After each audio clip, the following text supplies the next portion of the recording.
hands to reap the fruit. Only your joy is weak. Never fish a bear vanyan anybody to be silly. If Papa man, near you be pampa. Then you must know Kura to be man chamba you are.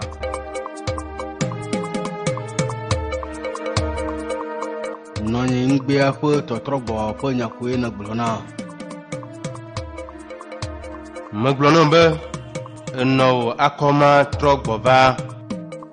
De Chubusinele, Wapemea, and no Enyama, Roger Vagbo. Ozeme, Massantia Seatok Beziger, Vivo. A Mamako corner, Bassana Fifion. Nelle Trapemea.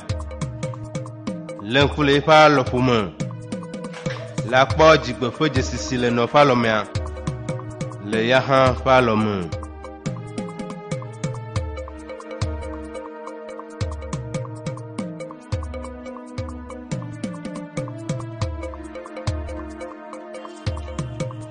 A new mountain and a ma, a penokaka, Seto.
Odogun, de mate glonyaria. Tiens, Fonufa. Le doula pour la Pologne à Jola Pema, Noa, Lolo la vie. You have been a capapuma. Navia Gomoji la Fisiago. Pour le chauve de Rafima le Fifi Mocambo. Yakula Joral and Yapa Melo. Macbana, Wonya Sinagulama. Miona, Mount and Matutu.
What's up, Amaga? Aha, Aqueno. Chief. No blue. Nuka? Chief, no blue. Nuka, yeah. Chief, you might tell you, no blue. Daka, Stronger. Blue Bruno, Unya Polo to Gula, a family. Jafika! Chief, you manolo. Mr. Manako, Unya la family. Odogun, Agu. Where my gavon? You don't want Ponya Sago? Jono German. Taflacha, Mijo.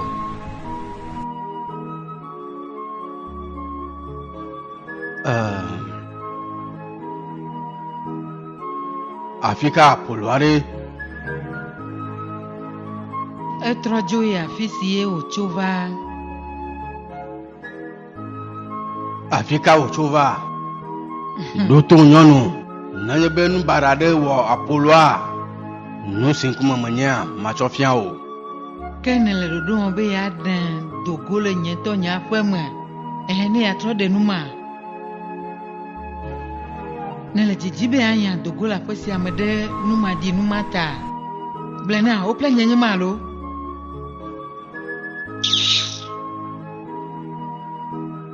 Nyameɖo yi na wo nyafoflo maɖo tama wo nyɔnu.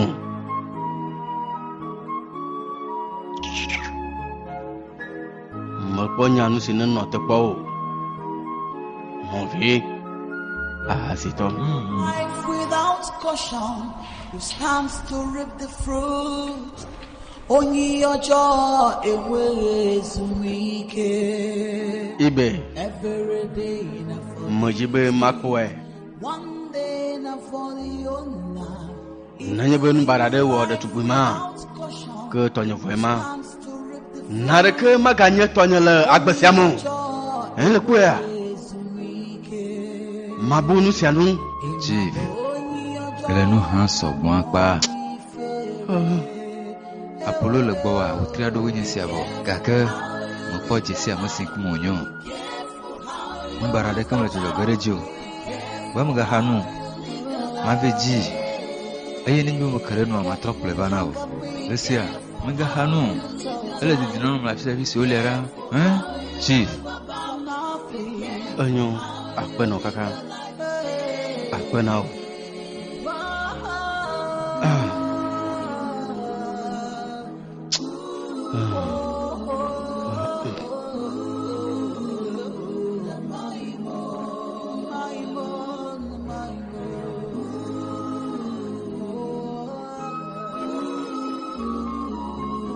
Tɔnye, nenye be míɖo la dzo le gbɔ koea, kema ele nɔ be ɖo teƒe na mí. Eye la wɔ nu si le wɔ na mía ne míanɔ hã.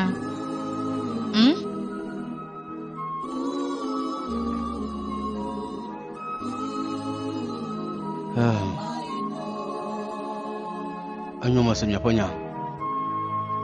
Midzoyi nɔa ne miatrɔ va eye miaƒe shek. one day na for the owner. If you live life Enyo mi si tɔnye. caution, who stands to reap Eh, only Brino. your joy ezumike. Ne menye tɔwa ɖe ɖe la da asi le nye maku kple klubɔ dɔ sia. Klibɔ wata ye le sisi be mi le nu sia bia ɖoa.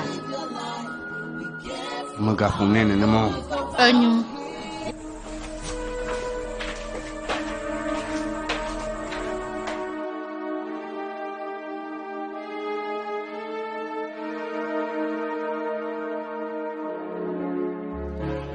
Ebina kwani edioku ge mesia joyi.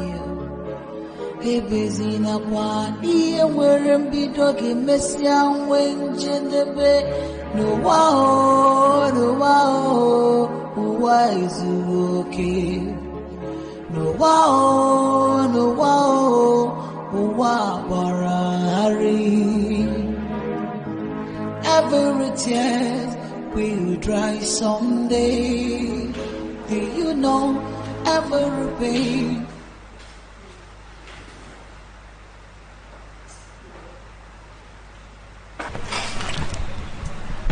Nenya, ŋutsu katã ɖeka ŋkume wonye.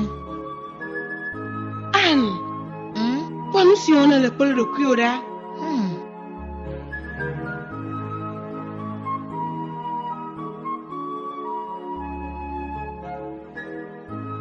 Ɖe asi kɔpua da ɖi. Esu nenema. Te fletse. Tsɔ ha ɖo ɖa. Anne, nu sia menyo. Tsɔ ɖo ɖa.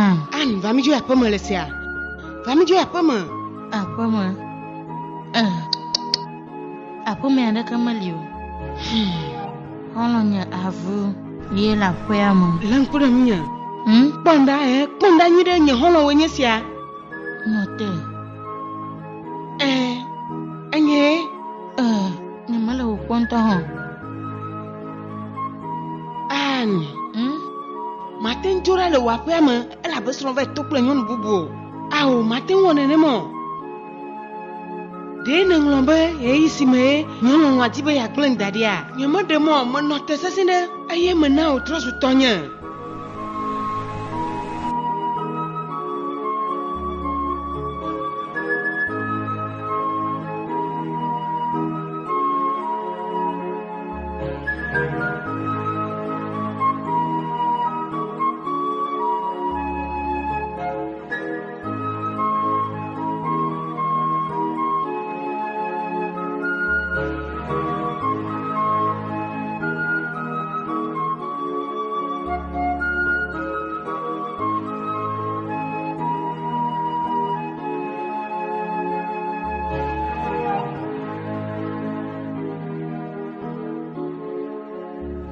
Nuka kpɔnɔ le.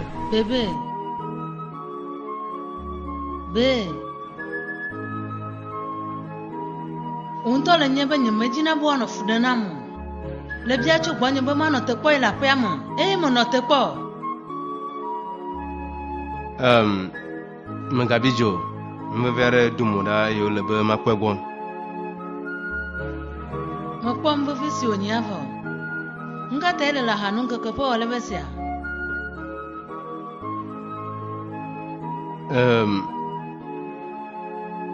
Mengblɔ ne be megabi dzi o ɖe. Yina te trɔ dzo aƒe me anɔ nye lala le afi ma. Nyateƒea, nenyi be metso kplɔ̃ ɖo fifi la yi oa, ekema mawɔ naɖe si maŋlɔ be kpɔ gbe ɖo.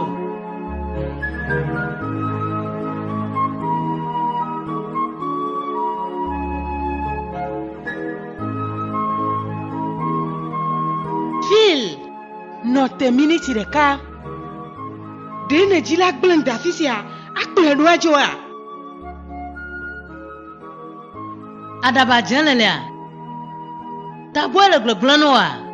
Alo si me nyemetsɔ atukpa gbãta no wa ya. Megava na ma bi dzi ma wɔm ma ɖo ta ɖo lo. Ame ka ne susui bena yenye. Meɖo tɔ tete aɖeke anɔ nu ƒom na nenema o lele sema. Mana na nye bena ŋutsu sia tɔnye wònye eye wòlɔm.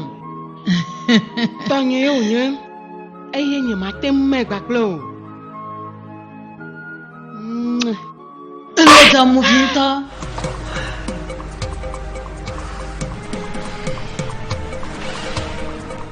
Phil, ɖe woƒo tome na fifi la ya. Mame ma se ya ɖeka tso mo. Ma se na gblẽ ya ɖeka teti le afi ma ma kpɔ. Megabe ya dakɔ kpli lo. Elabe nyemele gbɔsɔsɔ ava na fuli mo. Kplɔ̃ ɖo va mi tso fifi la yi.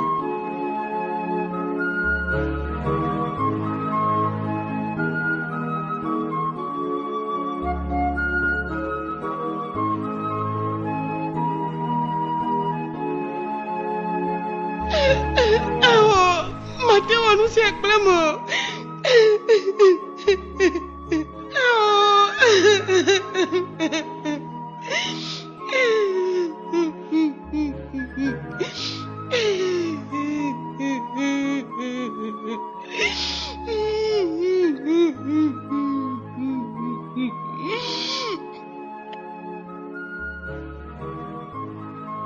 Aleke me hafi ɖu dzi ɖo.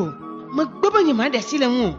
Melé fɔ ɖe nu va se ɖe si me ɖetugbimewo katã wova dzo le gbɔ kekeŋ. Le dzagbagba ŋutɔ. Gake na nyea, nye mate ŋu trɔ yi ɖe aƒe ma mo. Elabe afi si kpɔna le ma. Gbemelã ƒe nɔƒe. Awo Anne, le kpɔ afi si yɔ le be gbemelã ƒe nɔƒe ma. Wò aƒe me ye wònye. Eye le ɖo la trɔ yi afi ma. Alo ɖe ne ŋlɔ be nya siwo ŋutɔ ne gblɔ ne.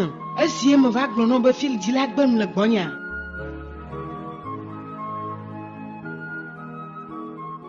Menɔ xɔ de me hafi ye Phil kplɔ ɖetugbi aɖe gbɔ va. Egblɔ nam bena ɖetugbia yewo kplie wɔna dɔ le kɔ ɖeka dzi. Egblɔ nam bena nye ma dogo le xɔa me eye nye hã me dogo. Me va mlɔ asa dzi. Le zã mea, mese ɖetugbia nɔ vevi sese ɣli dom. Eye si mairem ya bo hodome makponyang betosra ono lolo ona de tubia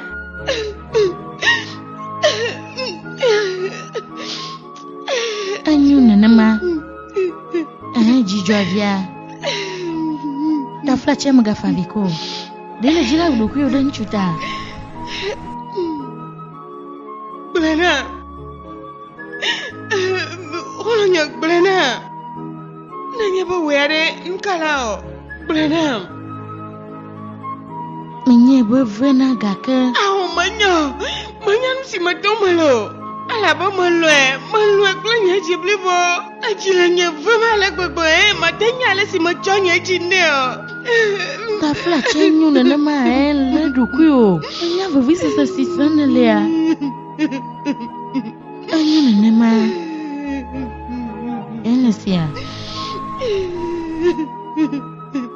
Makpe benela nyu awonusia Lebena ilo ya lumema Anyu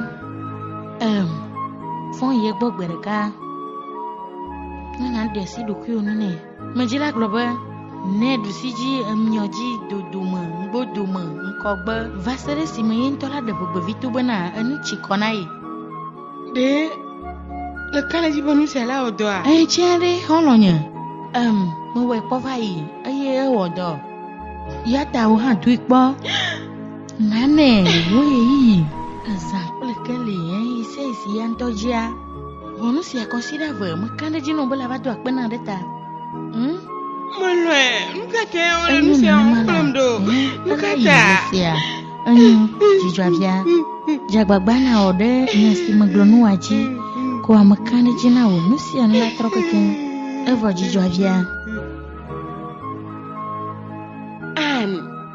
Nanya bele troya pemea Sa Vivi se sepa lok pesemo de kane Kwa unto la kwe Wakato Unya gbono kari zire kake Sron yo nye Ala koto anyi da choy de mavo Lesia Ta flache swalea Unto kore Achukwa motonvo Wamesi monu na hawa Asuno nema Ta flache na mijo Lesia Mijo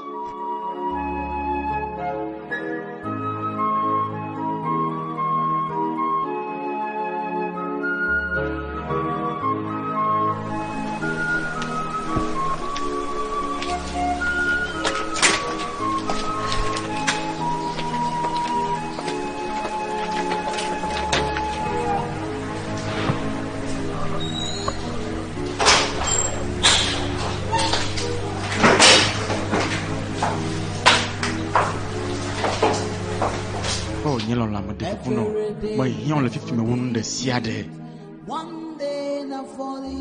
ma de ku choe ke ta flache karat nye maga pa me ko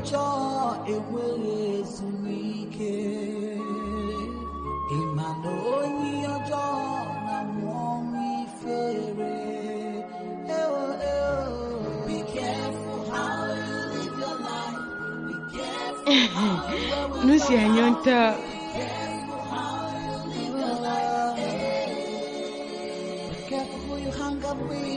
Beno kaka le drone so bonto Vanya bo mahalonya Aku banyak blade nawe So aku holonya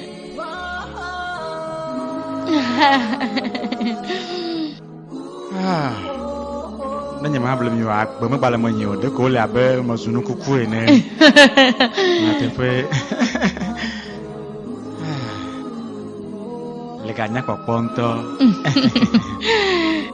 ni mate na bato manemo yema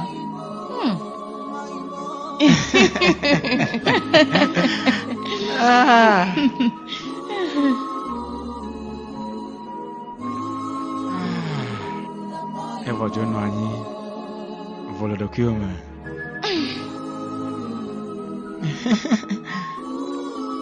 Enyo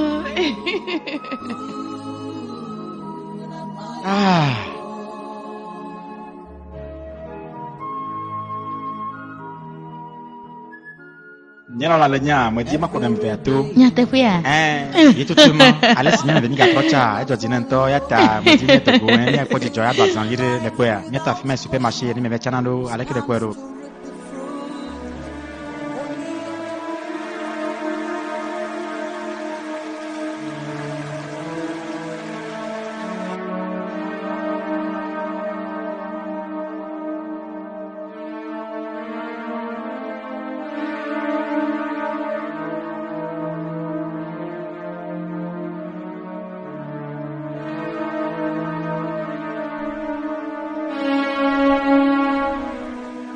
Chèque. Ah. Mime le chèque avec xoga le sio ne le sema, hein? Imagine de money wa chèque na mi a twasi le burum na mi a jo. Le mi joa gasimi ho ma de vire kana mi o. De nyamal ko koma.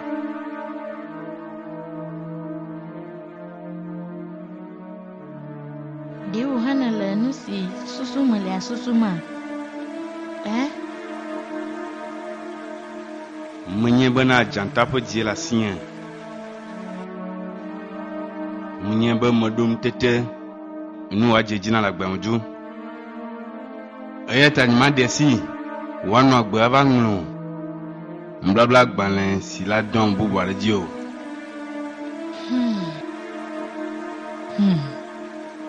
Yeyi ya kwenye sia.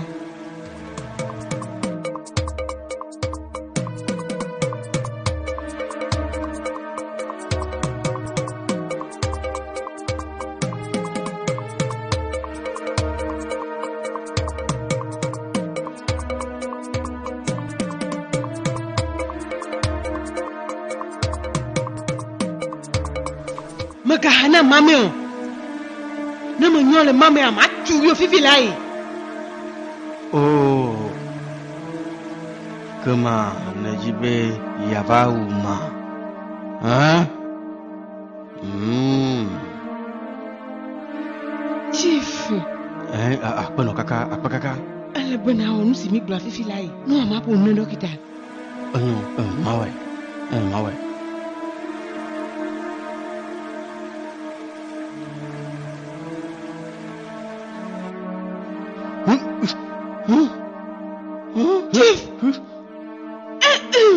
Chief.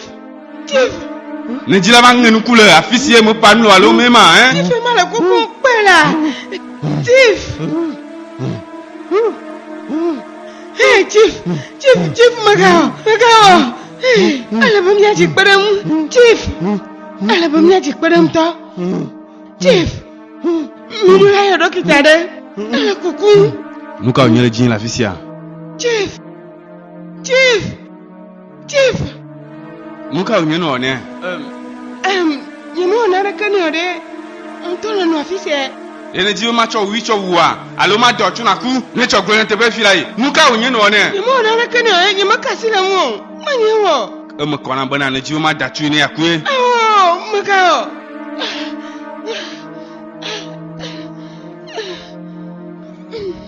Oh, kama bozane le alo mema. Msela sileva za sana fisia. Nous d'atu à toi ma dieu ne cho son kaba ne cho de son ma comme là ma tuyi peut être la quoi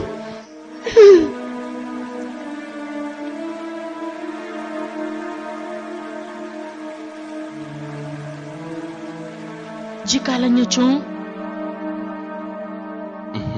Mala ba jikawacho zande ya fofela wonu miya de tu ma do tamada Eye nous siam la tos miato. Wale chochona mbo fofesi ya wawenu. Magavon. Chochona mo. Le majijime ya kwa nous siam la wonu. Namju ho. Afika ole. Kunu. Nyamanya fisi holo. Mbena Afrika ye woman le plena. Afrika ole. Nyamakpo la Afrika ole. Mbena nyamakpo, nyamanya fisi o malo. Nyamakpo. Afrika no be wele. Afrika woman le. me casser le mot. Il va n'y avoir si on Aso mo kwa bana le jimbo ya ku. Yo, lu desa kede. Na ko bai ma ko wa.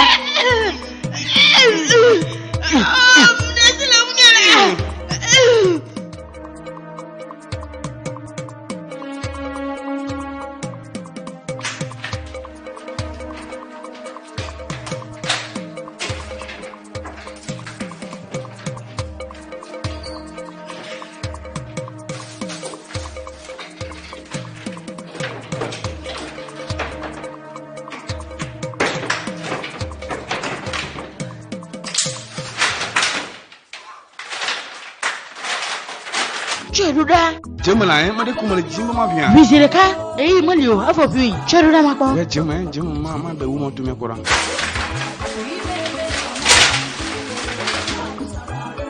Oh, maunya. Ye karen wo. Na te fue un maunya sia. Na mate hojiso.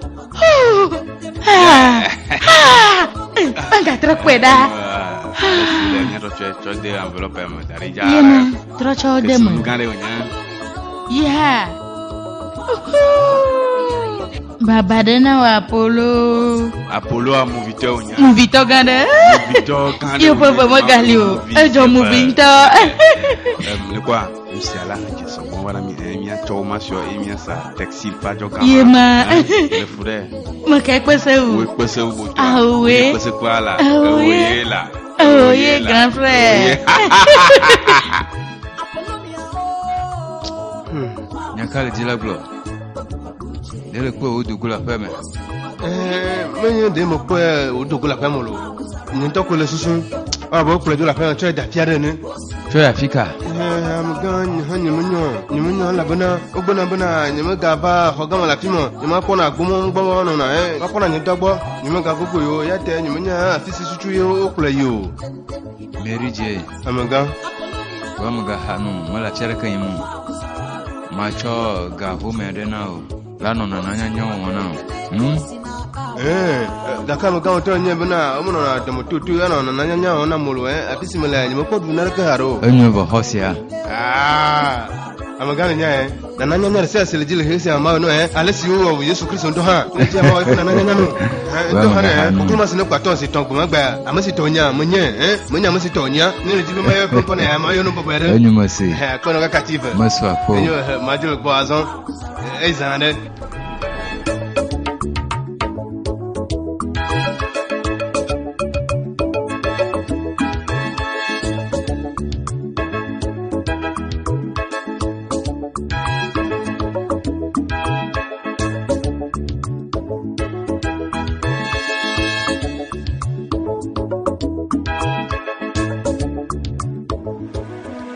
Mama. Vinya. Kwa nu siara. Dem ba mo si jimi la asumia si. Nunya dan tanya sami ona nya dokuyo nya tepe. On do si wona yo to clever to mi. Mo fo. Mo fode de. Apon to be clever to mi. Mo fo de Mo so. fode de. Uma se wa pa yo nye. Nu si okwa mi la fisia pa yo nya. Nonya. Choro da mako. Muka. Len kude onu ni de. Kono so ngro de tamani de. Choro kana fofu ha wa kwera. Akan yo to basanje si selaji. Chuchu ma. Bana len kude nu ni de. Wa nyembe de apo flumide no amio sinye clever no wa. Mo jibe na de mo akona lo. Apollo flumide no a. Apollo chami abomu vita wene a. Flumide no e. Ala ko mi mo te di Jessica boro. Kaka. Kan anyu minute. Kan uma sia uma payo ko mi jagba to sire le jijine ne ma. Nsia payo onya. Enya. Hey, Apollo na ku. Apollo ma flagrana o. Enya pese kwa yi wa fuden ma. Apollo na. No. Ba. Le du ko nyisia. Tande ko na mi. Nenye ba Apollo mo trocha wo ma do dio na mi wa. Nyento ma wi kle nya lo. Nyento ma wi nu ma do ta ka nya. Enya. Nya kla va dans la voiture ma tu le bon. Ala nyo ulo. Hey. De chubisia. Apollo. Apollo alo. Apollo e ku darivo mo tande ko no la ku. Ala ka wati so ma pa na mi do.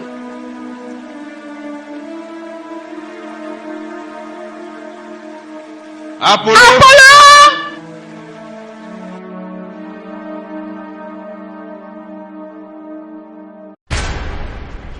Life without caution, you stand to reap the fruit.